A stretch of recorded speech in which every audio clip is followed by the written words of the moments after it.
Hi squad. நம்ம தலை தோனி வந்து ஐபிஎல் 2025 விளையாடுவார். ஸோ அதுதான் வந்து இந்த வீடியோவுடைய வந்து மெயின் கிளைமேக்ஸு. ஸோ அது எப்படி எந்த மாதிரியான மெத்தட்லாம் வந்து நம்ம தலை தோனியை வந்து வாங்க போகிறாங்க அப்படின்றத பற்றி தான் இந்த வீடியோ. டோட்டலாக வந்து சிம்பிளாக சொல்லணும்னா சிஎஸ்கேவுடைய ஐபிஎல் ரிட்டென்ஷனை பற்றி மட்டும்தான் இந்த வீடியோவில் பார்க்க போகிறோம். வாங்க வீடியோக்குள்ளே போயிடுவோம்.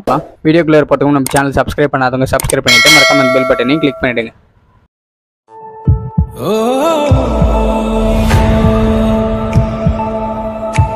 ஸோ நம்ம வந்து வேர்ல்டு கப் ஜாலியாக வின் பண்ணிவிட்டு இப்போ எல்லாருமே பெருசாக எதிர்பார்க்குறது என்னென்னு பார்த்தீங்கன்னா ஐபிஎல்லுடைய ரிட்டென்ஷன் பற்றி தான். ஸோ இந்த 1 மந்த் வந்து இந்தியாவுக்கு வந்து பெருசாக கேம் இருக்காது. ஸோ டேரெக்டாக இன்னொரு 1 மந்த்துக்கு அப்புறம் தான் வந்து பங்களாதேஷோடைய டூர் இருக்குது.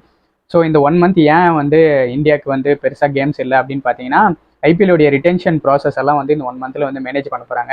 ஸோ அந்த நியூஸ் எல்லாம் இருக்கும்போது வந்து டீம் பிளேயர்ஸால் வந்து அவங்களுடைய நேஷனல் கிரிக்கெட்டில் வந்து கான்சன்ட்ரேட் பண்ண முடியாது அப்படின்றதுனால தான் வந்து இந்த 1 மந்த் கேப் இருக்குது. ஸோ இந்த 1 மந்த் வந்து ஐபிஎல் ஃபேன்ஸுக்கு எல்லாருக்குமே வந்து டபுள் டமக்கா தான். ஸோ எந்த டீமுக்கு யார் போக போகிறாங்க, எந்த டீம் வந்து யார் வந்து ரிட்டர்ன் பண்ண போகிறாங்க, ஸோ அப்படி இப்படின்ற நிறைய சுவாரஸ்யமான விஷயமெல்லாம் இருக்குது. ஐபிஎல்லே வந்து ஒரு மாஸ் பர்ஃபார்மன்ஸ், அதாவது மாஸ் எக்ஸ்சேஞ்சஸ் எல்லாம் ஃபஸ்ட்டு யார் எதிர்பார்க்க போகிறாங்க அப்படின்னு பார்த்தீங்கன்னா எதிர்பார்க்கறது பிக்கஸ்ட் எக்ஸ்பெக்டேஷன் வந்து நம்ம தலை தோனி வந்து 2025 வந்து விளையாடுவாரா மாட்டாரா அப்படின்ற கேள்வி எல்லாரோடைய மனசுலையுமே இருக்கும். ஸோ அதை வந்து கண்டிப்பாக விளையாட போகிறாரு. ஸோ நான் அது வந்து எப்படி என்னன்னு சொல்லிட்டு அப்கமிங்கில் சொல்கிறேன். அதுக்கப்புறம் என்னென்னு பார்த்தா ரோஹித் சர்மா, ஸ்கை இவங்களெல்லாம் வந்து மும்பைலேருந்து வெளியே போயிடுவாங்க அப்படின்ற ஒரு நியூஸும் இருக்குது. ஸோ அதுவும் எந்த அளவுக்கு உண்மை பொய்ன்னு தெரில. அதுக்கப்புறம் என்னென்னு பார்த்தீங்கன்னா ஒரு சிலர் என்ன சொல்கிறாங்கன்னா மும்பையிலேருந்து பும்ராவும் ரோஹித் சர்மாவும் வெளியே போயிடுவாங்க, சூரியகுமார் யாதவ் தான் கேப்டன்சி அப்படின்னு சொல்லிட்டு அந்த மாதிரி ஒரு நியூஸும் போயிட்டுருக்கு. ஸோ அதெல்லாம் தாண்டி இந்த பக்கம் நம்ம ஆர்சிபி வந்து பார்த்தீங்கன்னா மேக்ஸ்வெல்லை வந்து ரிலீஸ் பண்ணுறாங்களாம். ஸோ லாஸ்ட் இயர் வந்து சரியாக பெர்ஃபார்ம் பண்ணல அப்படின்றதுனால.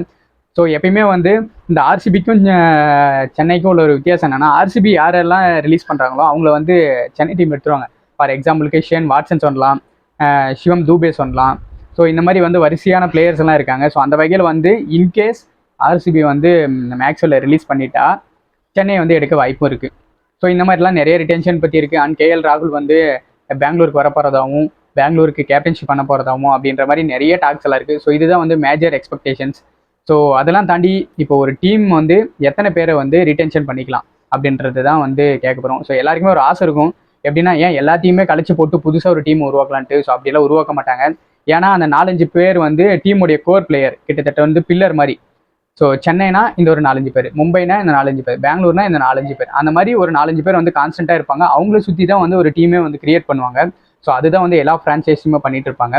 ஸோ அப்படி அந்த கோர் டீமுக்கு வந்து எத்தனை ரிட்டென்ஷன் கிடைக்கும் அப்படின்னு பார்த்தீங்கன்னா எல்லாருமே வந்து 3 ரிட்டென்ஷன், 4 ரிட்டென்ஷன், 6 ரிட்டென்ஷன் வரைக்கும் சொல்லிட்டு இருந்தாங்க. பட் ஆனால் இப்போ வந்துட்டு இருக்கிற நியூஸ் எல்லாம் என்னன்னு பார்த்தீங்கன்னா அஃபிஷியலாக வந்து 6 ரிட்டென்ஷன் பண்ணிக்கலாம்.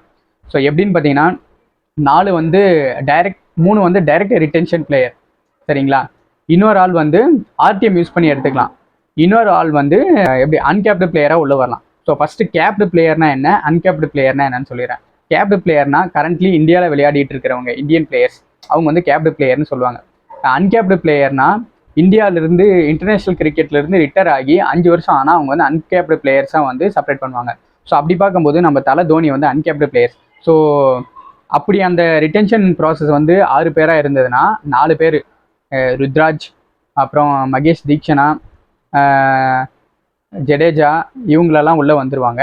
அதுக்கப்புறம் அந்த ஆர்டிஎம் யூஸ் பண்ணி யார் எடுப்பாங்கன்னு பார்த்தீங்கன்னா சிவம் தூபே உள்ள எடுத்துருவாங்க. ஸோ இவங்க 4 பேர் வந்து கன்ஃபார்ம் உள்ள வந்துருவாங்க. அதுக்கப்புறம் அந்த அன்கேப்டு பிளேயர்ஸை உள்ள வருது யாருன்னு பார்த்தீங்கன்னா அங்கே தான் நம்ம சிங்க என்ட்ரி ஆக போகுது. ஸோ நம்ம தலை தோனியை வந்து அன்கேப்டு பிளேயரை கன்சிடர் பண்ணி எடுத்துருவாங்க. ஸோ இதில் வந்து எஸ்ஆர்ஹெச் ஓனர் காவியா மாறன் வந்து பயங்கரமாக எதிர்ப்பு தெரிவிச்சிருப்பாங்க. ஏன்னு பார்த்தீங்கன்னா இப்போ தோனி மாதிரி ஒரு ஆளை வந்து அன்கேப்டு பிளேயராக எடுத்துக்கிறாங்க. ஸோ இதனால் வந்து டீமுக்கு பெனிஃபிட் தான்.